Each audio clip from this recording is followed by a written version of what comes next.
Good afternoon, Brother Dean, Brother Eric. Peace be with you both. Eric, I'm not sure if you would remember me, but we have met at your house in Mackay a while ago, a few months ago. I gave you a copy of the little book that we produce and hand out here, which is a excerpt from A Course in Miracles primarily, which we use in helping those who are wayward, I guess, and hopefully looking for an approach to God. So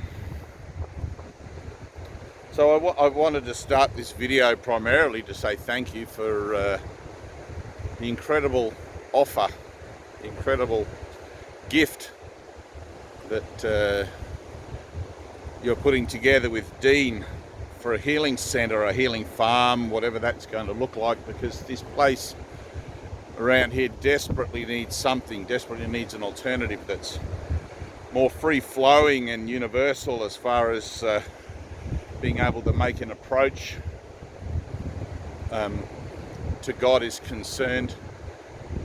And I think the bond and the friendship that Dean and I have built up over the last year or so is going to forge an incredible commitment within that, and I'm really looking forward to seeing what that brings.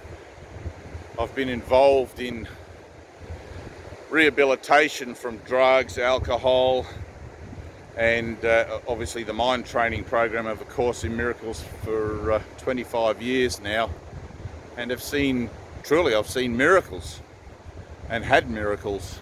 And we were just talking this morning at the markets, Dean and I, about a young fellow who his friend gave him one of the little books, the little booklets, and he was suicidal and ready to commit suicide, but he read it and it's turned his life around. That was just today, and we have stories and reports like that all the time. So having a farm where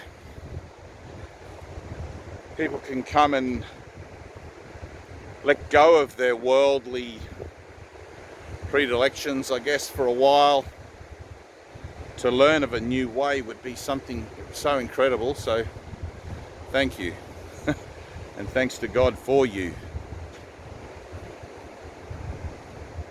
And I believe also you have a business partner, so that thanks is multifaceted, I'm sure. One of the other things that I wanted to put to you and ask you, as is my penchant to do, to ask and knock and knock, is to ask you whether you'd considered, and I don't know whether you considered it humorous at the time or a joke or anything like that, but to ask you whether you considered perhaps funding the printing of A Course in Miracles, so that we can continue in our work of making this incredible teaching available to those who don't have it. And whilst it is easy enough to direct people to a website and leave them to their own devices, being able to actually have the material on hand and to place it in the hands of someone who desperately needs it is something that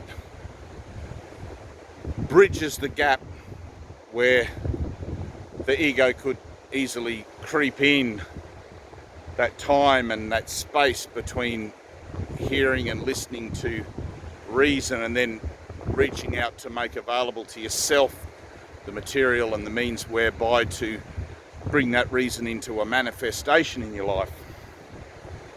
You know, as many times I've seen people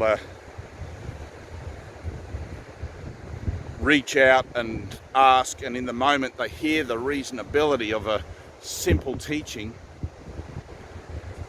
and then the next day it's gone. And I could say, well, it's all meant to be, but I also have the experience of knowing what happens when you can put in somebody's hand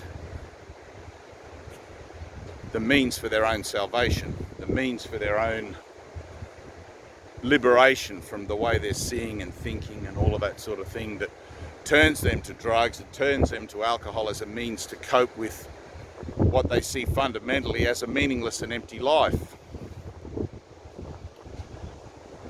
And that's basically been what my life has been about for the last 25 years.